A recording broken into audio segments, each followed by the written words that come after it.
আজি ৰাতিপুৱাতে উঠি মানে মই মিঠাই খাম মানে মই আপোনালোকক মোৰ এটা বেড নিউজ কৈ আছোঁ। হাই গাইজ, কালি যিহেতু মেট্ৰিক পৰীক্ষা গৈছে আৰু মই মেট্ৰিক পৰীক্ষা দিছিলোঁ আৰু মোৰ মানে মেট্ৰিক পৰীক্ষাৰ যিটো মানে ৰিজাল্ট সকলোৱে জানিবৰ বাবে মানে খুব এক্সাইটেড। আৰু আজি মই আপোনালোকক মই ৰিজাল্টটো দেখুৱাম। কালি মোৰ ৰিজাল্ট কেনেকুৱা হৈছে মই মুখেৰে নকওঁ, এইখন দেখিছে, এইখন হ'ল মাৰ্কশ্বিট।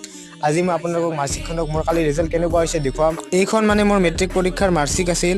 মই কচুগুটি স্কুলৰ পৰা মেট্ৰিক পৰীক্ষা দিছিলোঁ আৰু মই মেট্ৰিক পৰীক্ষাত ফেইল কৰিছিলোঁ। আৰু আমাৰ স্কুলৰ প্ৰধান শিক্ষকে মোলৈ মানে মাৰ্কশ্বিটৰ পিছফালে উজ্জ্বল ভৱিষ্যতৰ কাৰণে কিবা অলপমান মোলৈ লিখিছিল। প্ৰধান শিক্ষকে লিখিছিল, কোনোবা মাইকী এটা পতাই লৈ বন্ধনগতত লোন এটা লৈ এখন পিলপিলি কিনিবি, উজ্জ্বল ভৱিষ্যতৰ কামনা কৰিলোঁ। বিশ্বাস কৰিব, মই মেট্ৰিক দিয়াৰ টাইমত আমাৰ ঘৰত একেবাৰে লাইটৰ ব্যৱস্থা নাছিল। তেতিয়া মই এই যে বিড়িৰ পেকেটটো দেখিছে, এই বিড়িৰ পোহৰত পঢ়ি মই মেট্ৰিক পৰীক্ষা দিছিলোঁ। তো এয়া আছিল মোৰ মেট্ৰিকৰ ৰিজাল্ট। মই মানে কম্পাৰ্টমেণ্টেল দিব পাম, মানে মোক গজেন ছাৰে কৈছে যে কম্পাৰ্টমেণ্টেল দিব পাৰিবি, মানে অলপ ভালকৈ